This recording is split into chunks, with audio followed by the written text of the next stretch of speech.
When I stand on the mountain and I say, do it, it gets done. If it don't get done, then I'll move on it. And that's the last thing in the world you want me to do. I knew that people would die.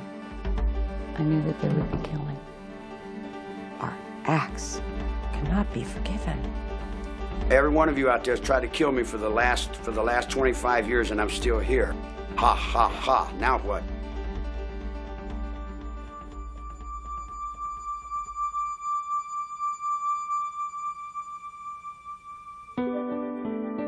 On August 9th, 1969, unknown intruders broke into the fashionable Los Angeles home of movie director Roman Polanski and his pregnant wife, the actress Sharon Tate. There, they slaughtered her and 4 others. One night later, another home was invaded, and a middle-aged grocery executive and his wife were killed with equal brutality. In 2 days, an entire city was seized by fear. But it was months before the crimes were connected. When they were, a small, bizarre character named Charles Manson was charged with provoking his apparently fanatic followers to commit the crimes. And a national obsession to understand these people began. Who was Charles Manson? As he recalls it, the pain of Manson's childhood began early. I am a street child. I'm a runaway little girl at 15 years old out of Kentucky named Kathleen Maddox. I didn't have a husband. My husband's name was Scott. And he married somebody else and went down the road, and she went to Cincinnati and had a guy named Charlie Manson.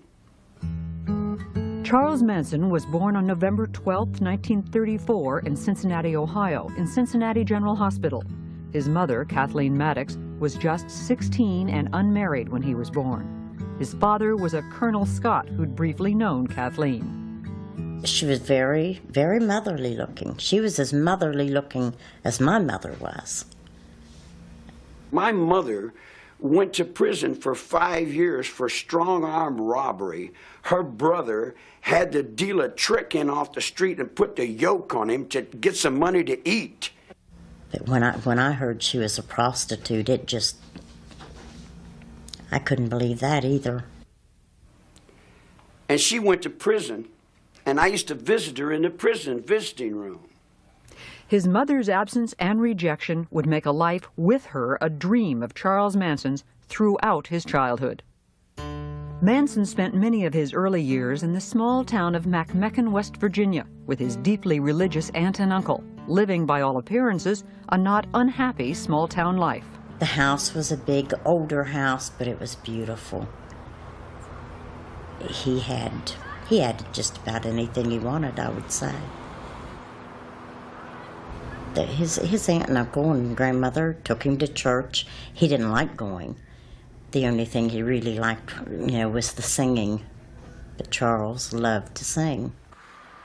But some of Manson's outlook on the world came from another uncle, a mountain man. Out of the Kentucky mountains, when my uncle said, "We ain't surrendered, we're still rebels, and we'll be rebels until the end of time, because I ain't accepting no Yankee school." He said, "Don't go to those schools, boy." So when I was 9 years old, I set the school on fire, and I went to reform school. Between 1942 and 1947, Manson spent periods of time with his mother and her assorted lovers around the Midwest. But then, unable to place him in a foster home, she allowed the court to place him in the Givalt School for Boys. After 10 months, he ran away to find her, but she would not take him back. This was a turning point for Charles Manson. The only thing my mother taught me was that everything she said was a lie. And I learned never to believe anyone about anything. He ran away from the school again and began a life of petty crimes, including breaking into grocery stores and stealing a bicycle. In 1949, after time in a juvenile center, he was sent to Father Flanagan's famous Boys Town.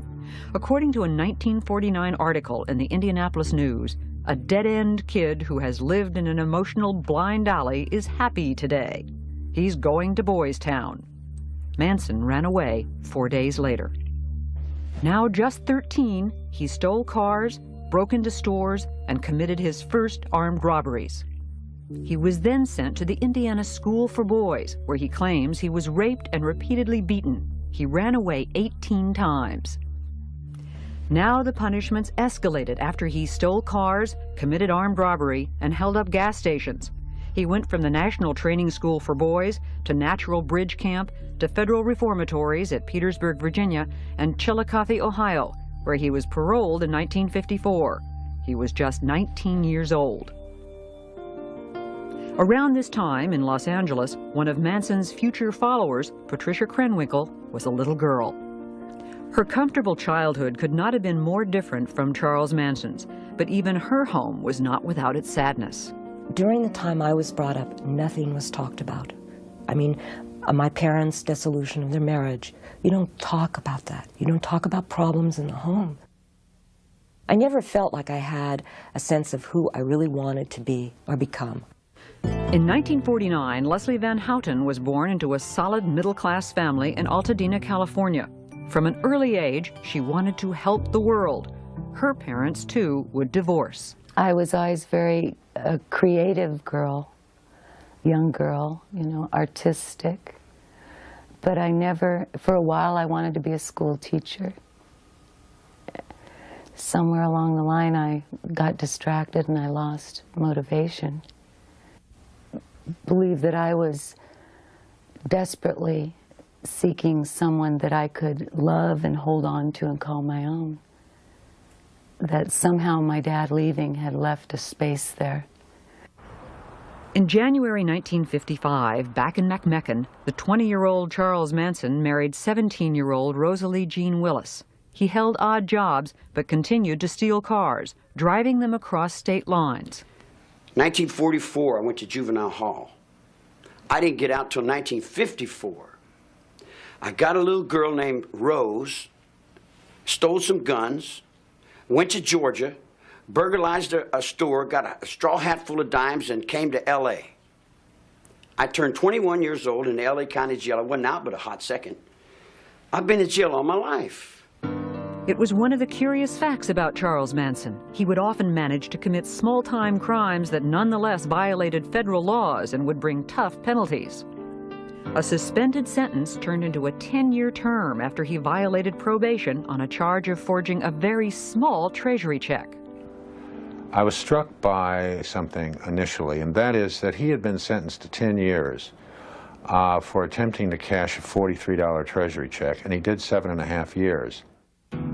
From 1951 to 1967, Charles Manson's rap sheet shows a range of crimes, from mail theft to forgery to running prostitutes. It was at McNeil Island Penitentiary that Manson developed a skill at the guitar and an interest in music that would play an important part in later events. The man who taught him the steel guitar was an aging fellow prisoner, the renowned Depression-era gangster Alvin "Creepy" Karpus. More important, it was in prison, with its rigid codes of behavior and its hierarchy, that Manson developed his way of looking at the world. See, I never realized that people outside are much different than the people inside. People inside, if you lie, you get punched. You get misused. You don't lie to the lieutenant. Lieutenant don't lie to you. There's a certain amount of truth in prison, and being raised in prison, I was raised pretty much in the light of that truth. He did his own time. He pretty much refused to be programmed to go along with the expectations of the prison staff. He apparently spent a lot of time in his cell playing the guitar, writing music.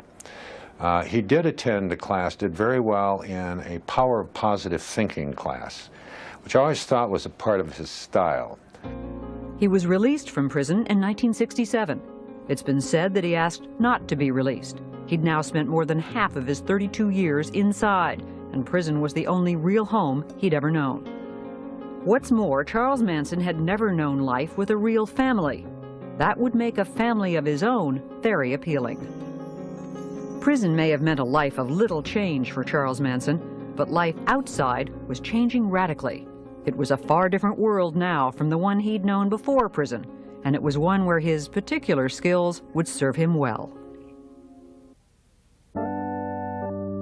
It was the mid-1960s, and the Haight-Ashbury district of San Francisco was, for hippies and others escaping the mainstream, the promised land. What we saw at its peak were literally thousands of flower children all over the country, all over the world, attracted to this movement, like moths to a flame, you know, summer in San Francisco. There was a philosophy here that was totally revolutionary that they'd not heard before, and this was the epicenter of it. A lot of very young, creative, exploring people came there, but then you started to see a shift where more disturbed, sicker, more drug-involved people started to come.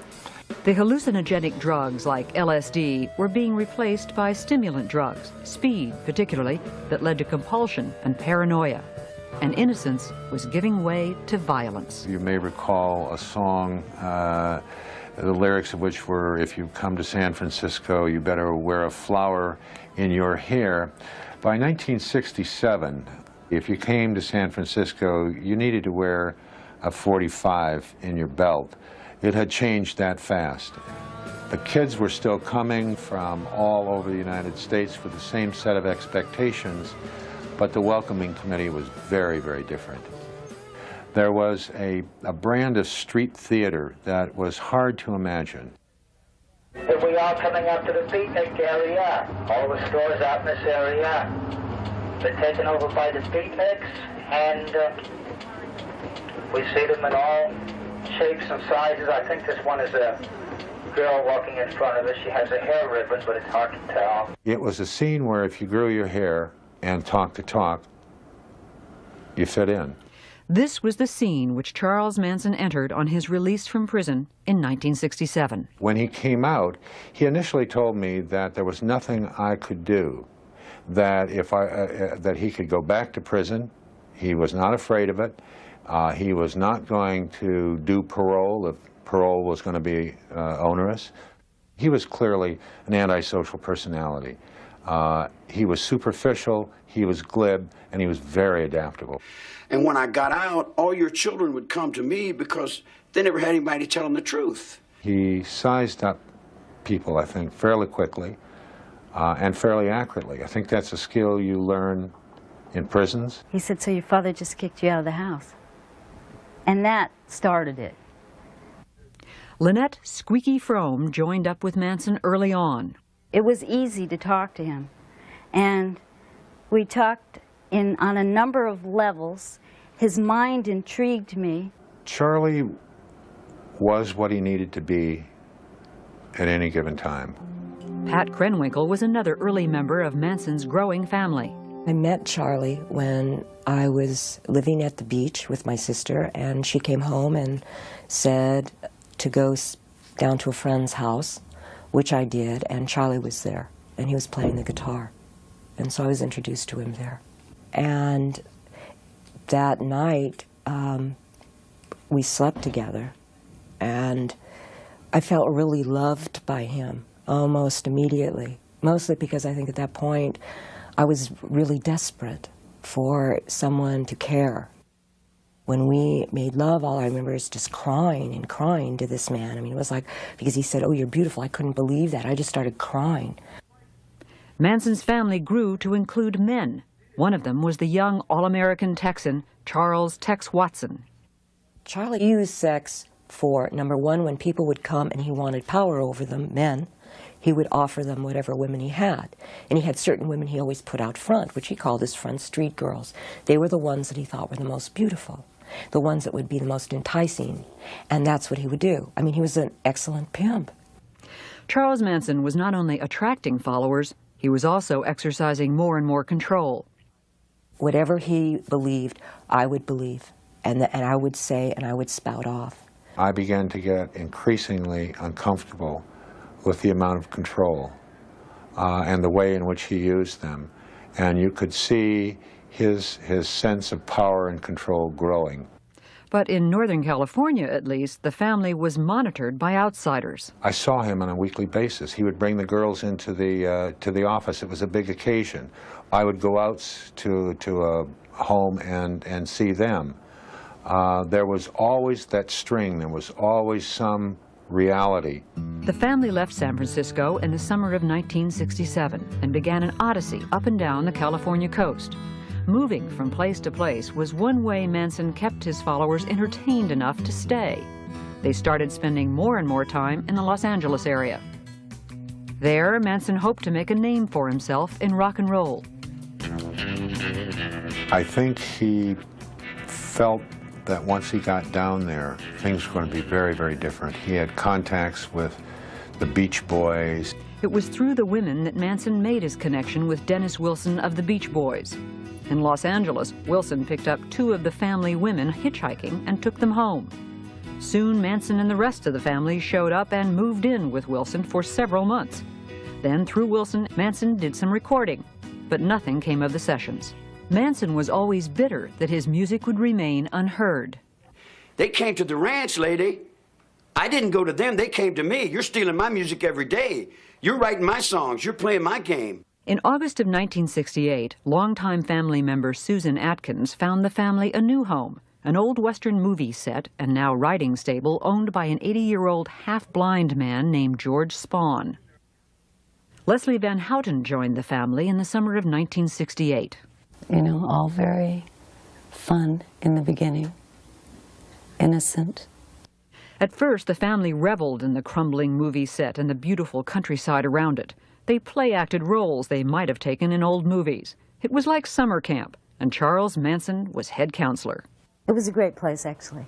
We could make anything we wanted out of it. It was like having the Our Gang set, you know. You could turn it into anything. The whole idea was to let time disappear. There was no time. We were all living now. Now was the only time.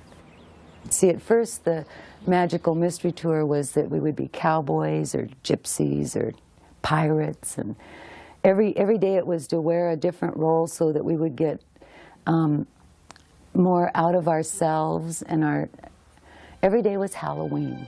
Losing oneself, killing old egos, and replacing them with Manson and his very particular view of the world, it was the serious goal of all that play acting that Manson directed. If you wipe away somebody's identity, say society is corrupt, forget about everything you ever learned, but then you substitute your own philosophy, it's like wiping the blackboard clean and then introducing your philosophy, and then you become the absolute leader.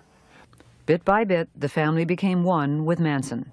One of his things was to stop you during the day, and he'd put your palms up to his, and then he'd move them in any direction that he could. Or he'd make a series of faces, and then you were supposed to try to keep up with them. And the whole thing was always geared toward just complete mirroring of him. One powerful way that Manson maintained control was through drugs, particularly LSD. Well, we took hundreds of trips together. The acid trips were exercises in total control. With Charlie, he actually did almost like drug programming. I mean, he was the focal point at all times. And what seems so amazing is that he somehow, because acid is a very powerful drug, and it's like I would feel like totally out of control, and yet I would watch him and he would seem totally in control. One of the things, when I look back, I realized I didn't always see him take acid. I don't think he did. The idea was to get rid of all the conditioning, to die in yourself. So he would hold you up and say something to you. Say, see, I can see your mother on you. It's still the conditioning. You know, you haven't gotten rid of it. You're not dead yet. Sometimes he would reenact the crucifixion when we were on LSD. And it was very realistic. I would die for you. And then the questions would begin, would you die for me? And what was the philosophy that Manson was offering? It had begun with the notion of oneness and the power of love, but over time, it grew steadily more paranoid. The messages to the family grew steadily darker. There was no right or wrong, and life and death were really the same thing. In fact, death could be a welcome step on the way to a better world. And in the fall and winter of 1968, as Manson saw himself more and more a lone visionary, he and the family spent more and more time in a place that only increased their sense of isolation, a remote outpost in Death Valley, Barker Ranch. We really weren't in touch. We were allowed to listen to the Beatles and the Moody Blues and Manson's music. Nonetheless, Manson was aware of what was going on in the nation's cities. Since 1966, city after city had seen rioting in black neighborhoods. The cry for black power was being heard alongside the ever stronger actions against the war in Vietnam. We're gonna make Vietnam look like a holiday. Because if America don't come round, America should be burnt down. The family moved back to Los Angeles in January of 1969. Then the paranoia ratcheted up even more in early July, when Manson thought he'd killed a black drug dealer he also thought was a Black Panther. Now convinced that the full fury of the Panthers was soon to descend on the family, bitter about his failure to record his music, and most importantly, certain that a giant race war was impending, Charles Manson spent July and early August tense, paranoid, and angry.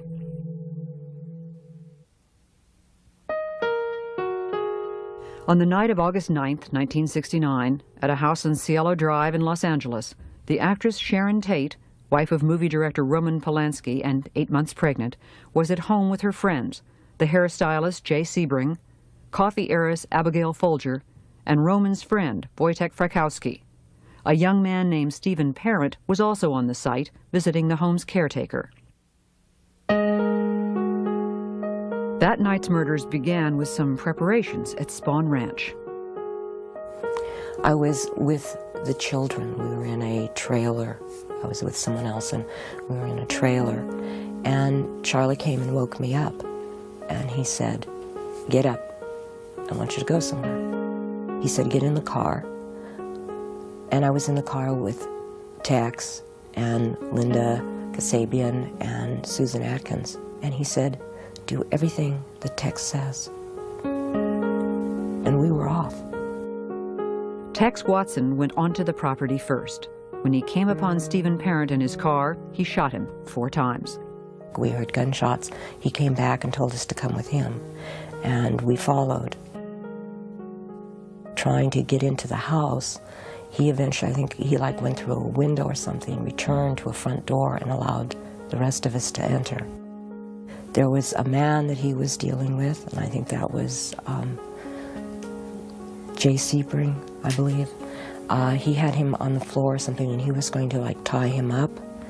And he asked Susan to check the back rooms. And what began to happen is a scuffle started taking place between Tex and the man and Jay Sebring, and he shot him, and everyone else at that point obviously was getting really frightened and scared.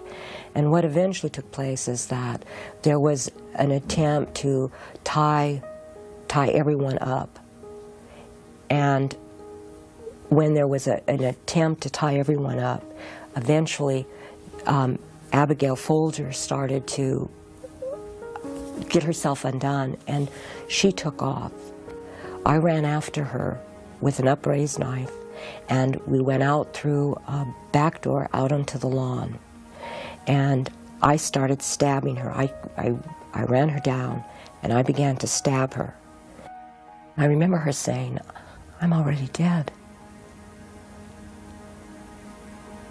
It was Tex Watson who delivered most of the fatal blows at the house that night. We were so locked in, it's just okay, this must be this, and when you just become more in more like a robot, somehow this must bring it. The scene left behind was grotesque. There was blood everywhere. A rope tied twice around Sharon Tate's neck was looped over a beam and tied around Jay Sebring's neck. Abigail Folger and Wojtek Frykowski lay on the front lawn. Stephen Parent lay dead in his car. And on the front door, in Sharon Tate's blood, was the word pig. Besides being shot and bludgeoned, the victims had been stabbed a total of 102 times. When I got back to the ranch, we got out of the car, Charlie came up and asked everybody how it went. But that was the first time I looked at him and I said, "Charlie, They were so young. And he just said, go with Tex. The next night, another attack. This time, it was at the home of grocery company executive Lino LaBianca and his wife Rosemary in a very different section of Los Angeles. Manson knew the house because he'd attended a party at a neighboring home in the past. Along this second night would be Leslie Van Houten, anxious to prove her loyalty to Manson. I knew that people would die. I knew that there would be killing. Manson, Van Houten, Krenwinkel, Watson, Atkins, and Linda Kasabian drove around for a while before they stopped at the LaBianca house. Manson went inside, tied up the LaBiancas, and then left. Pat had a knife, and I tried to hold Mrs. LaBianca down, and I couldn't do it. And Pat went to stab her, and she couldn't do it. Leslie was still trying to hold her because she was struggling, and I went and got Tex. And Tex went into the bedroom, and I stood in the hallway, and I looked into an empty room in the den, and I just stayed there, and I didn't move. And I have no sound memory of Mrs. LaBianca dying. All I remember is staring into that room. And then Tex turned me around and handed me the knife, and he said, do something. Because Manson had told him to make sure that all of us got our hands dirty. And I stabbed Mrs. LaBianca in the lower back about 16 times. The scene at the LaBiancas was no less macabre than that at the Tate house. A carving fork protruded from Lino LaBianca's stomach, a knife protruded from his throat, and the word war was carved in his flesh. Mrs. LaBianca was in the bedroom, her head covered by a pillowcase with a lamp cord tied around her neck. And on the walls, written in their blood, were the words, "Death to pigs," and "Rise," and on the refrigerator door, the words, "Helter Skelter." I said, if you're gonna do something, leave something with you. Just like I would tell you, if you're gonna do something, do it well, and leave something with you. Leave a sign to let the world know that you were there. Have a good day. The two victims had been stabbed a total of 67 times. Meanwhile, the news of the first night's murders had hit LA like an earthquake. There was a terrible fear, a terrible trepidation on the part of the Hollywood community that this killing, this ritualistic killing, had something to do with celebrityism. And so a lot of the high-profile Hollywood stars, apparently Sinatra left town. Tony Bennett was living at the Beverly Hills Hotel in one of the bungalows. He moved inside to be safe. Steve McQueen supposedly drove around with a gun in the front seat of the car now, all reacting to the Sharon Tate killings. It was amazing. Everyone's got a piece of the story. Everywhere you went, there was somebody that said, did you know that they found the thing? And that, you know. It seemed everyone wanted a gun. 200 guns were sold by one Beverly Hills store in 2 days. It took 2 weeks to get a locksmith. Police were interviewing many celebrities, and some became more careful about their habits. One local in the film business said, "Toilets are flushing all over Beverly Hills. The entire Los Angeles sewer system is stoned." Now the rumors started to fly. The first rumor that hit, as far as the crimes were concerned, was that it was drug-related. It was a drug hit. And on top of that, it was Roman Polanski's wife. People knew about Polanski's film, Knife in the Water, all of these strange, dark, mystical movies involving drugs and sex and killings. Sharon not only didn't use drugs. In the beginning, you know, there were those who thought Roman had an involvement in this. It was conjecture Polanski quickly denied. It's terrible for him when he came back for the funeral. And Warren Beatty was telling me this. I mean, people thought he somehow had something to do, which of course he didn't. In spite of the obvious similarities between the Tate and LaBianca murders, the police believed that the second crime was merely a copycat incident based on news reports of the first, and the two investigations were run quite separately. During the investigation, the family was actually arrested and then released on an unrelated charge of auto theft. They then headed north to the safety of Barker Ranch in Death Valley. On October 10th, the family was rounded up on new charges of auto theft and arson. And while they were in jail, the L.A. murder cases broke open. Family member Susan Atkins was implicated by another member in an earlier crime. Jailed in L.A., she blabbed to cellmates about the Tate and LaBianca murders. "The more you kill, the better you like it," she told them. Then one cellmate repeated the stories to the police. In December of 1969, nearly 4 months after the crimes, Charles Manson and 5 family members were charged with the Tate and LaBianca murders. What some called the crime of the century would now move on to a trial that would mesmerize the city. The trial of Charles Manson, Pat Krenwinkel, Leslie Van Houten, and Susan Atkins for the Tate and LaBianca murders began on June 15, 1970. Manson demanded and was refused permission to serve as his own attorney. Still, from the beginning, it was clear that Manson was in complete control of the defense. You have to realize that I viewed Manson as being the main defendant. To convict his co-defendants and have him walk out of court, I think, would have been an unsuccessful prosecution. The problem was that Manson was not at the murder scene. He did not physically participate in these murders, so I had to bring him in by way of circumstantial evidence, and also by the law of conspiracy. At the heart of the prosecution effort was the bizarre story of Helter Skelter, the stranger-than-fiction doomsday scenario that Charles Manson had woven from his earlier certainty of a coming race war. Helter Skelter was a name he'd taken from a Beatles song.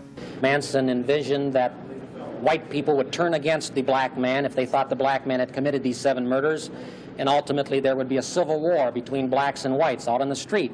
During the war, he told them, he said, we're going to hide out in the bottomless pit in the desert, a place he derived from Revelation 9, a chapter in the last book of the New Testament. Manson foresaw that the black man would win this war. But later on, he said the black man, because of inexperience, would simply not be able to handle the reins of power. So we would have to look around at those white people who had survived, who had escaped from Helter Skelter. And he said, we'll come out of the bottomless pit, and quoting Manson, we'll send Blackie on his way to picking cotton, and we'll take over the leadership of the world.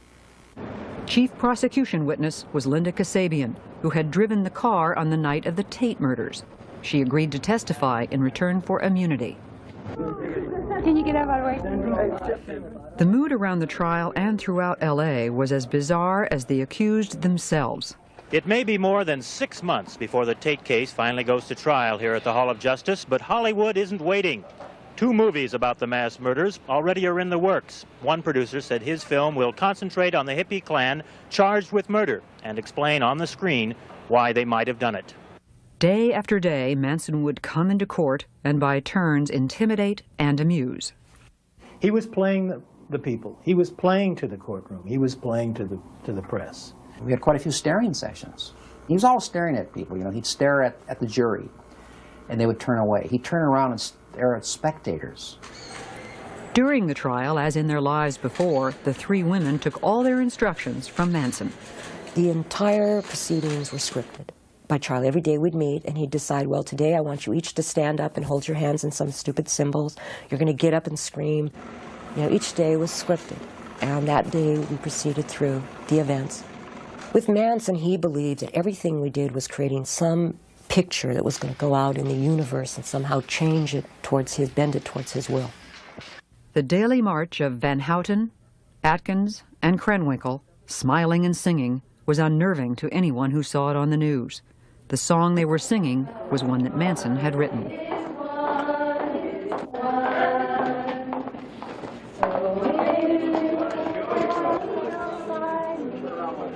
After disrupting the proceedings a number of times, the rest of the family was banned from the courtroom, so they moved to the hallways and kept a vigil outside. At first, the mood was almost festive. 626. You're all under arrest. How did it feel to see this? We saw them every day.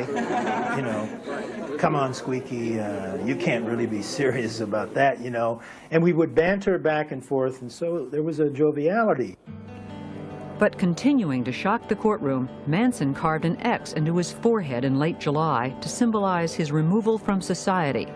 The following weekend, the 3 girls followed suit. National attention on the trial included unwelcome notice from the highest level. President Richard Nixon spoke of Charles Manson in a speech on August 3rd. Here is a man who was guilty, directly or indirectly, of 8 murders without reason. Here is a man yet who, as far as the coverage was concerned, appeared to be rather a glamorous figure. And the next day, a smiling Charles Manson held the headline up to the jury as the defense demanded a mistrial. It was denied in spite of the defense team's best efforts. The President of the United States says somebody's guilty. What recourse do you have? You answer the question. Inside the courtroom, the most dramatic moment occurred on October 5th, 1970, when Manson lunged 10 feet towards the judge. He was restrained, and the trial continued. It certainly was within earshot. On November 16th, the prosecution rested, and the defense then rested without calling a single witness. Struggles with Manson and changes in the defense team were constant, but there was still alarm when defense lawyer Ronald Hughes did not show up in court. His body was later discovered in a wilderness area. One ex-family member has claimed he was murdered for disagreeing with Manson over Leslie Van Houten's defense. On January 25th, 1971, after 9 days of deliberation, the jury found each defendant guilty of conspiracy to commit murder and murder in the first degree. In a separate trial, Tex Watson was also found guilty and sentenced to death. In the penalty phase of the trial, the women did testify and tried to exonerate Manson. And now the instructions from Manson were changing. One of the things that Charlie always promoted about himself was, I don't lie. And all of a sudden he was asking every one of us to lie on a daily basis about something. Oh, say this, say that. And we're going, but I didn't do that. And it was like, you lie? A God lies? On March 29th, the jury called for the death penalty for all 4 defendants, a finding the judge then upheld. In protest, the women shaved their heads. Before that clerk reads that verdict, you don't know what he's going to say, life or death. It's a very tense, suspenseful moment. And I looked over at Manson, and his hands were trembling. Now here's someone who always spoke about the beauty of death. He was always telling everyone, death is a beautiful thing, and maybe when we kill these people, we're doing them a favor, and they don't even realize it. But I was with him for 9.5 months, and he fought very hard for his own life, see? So that was just pure hypocrisy on his part. The defendants faced the death penalty now. To at least one of them, it was a kind of relief. I was more than willing to go to the gas chamber. I didn't fear it. The death penalty for me at the time seemed, it almost justified my not having to deal with what I had done. It was the eye for an eye. They're going to kill me. I don't have to deal with it. And then, in 1972, the Supreme Court overturned the death penalty. Death sentences were commuted to terms of life imprisonment. In the case of Charles Manson, there was a certain irony involved.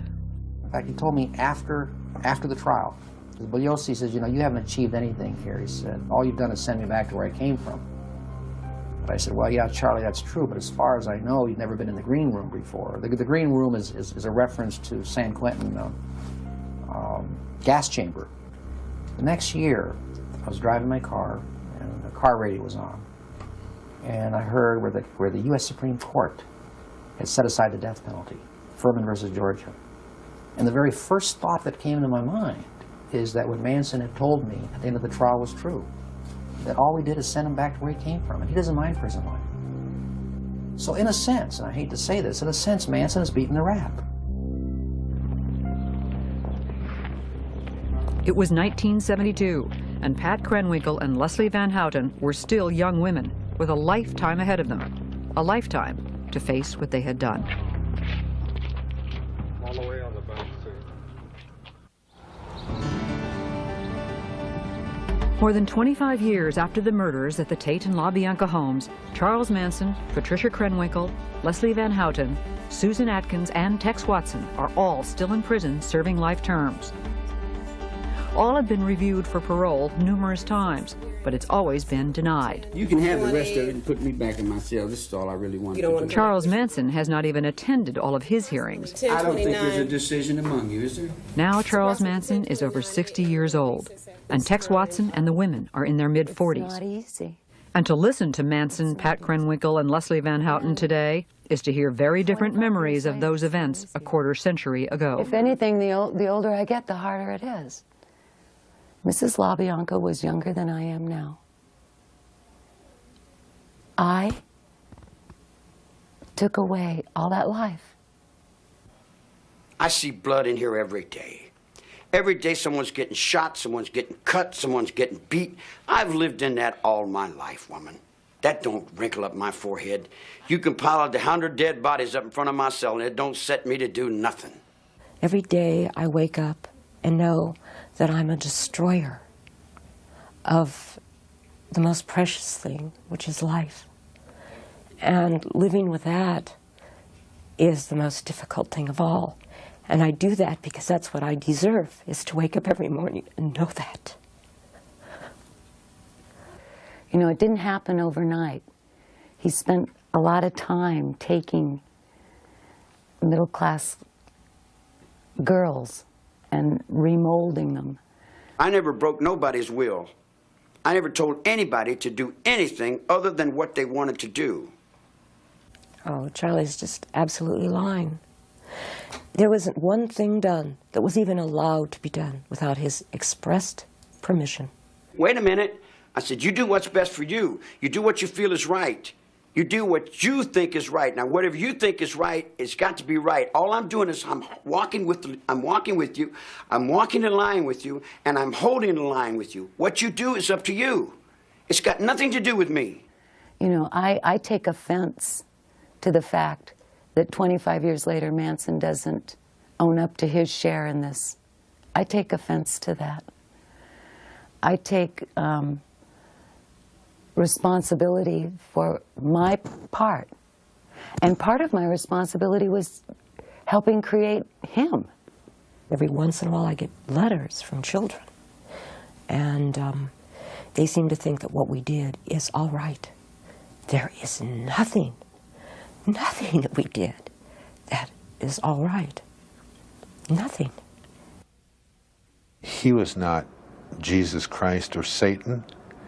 He was a very odd, bizarre, high-energy little antisocial who had some poor, confused, middle-class dropouts who decided to follow him. And he got into a situation where he had enormous power over these people, and he pulled it all together into this incoherent, hateful kind of plan. And there was no one there to say, Charlie, girls, this is crazy.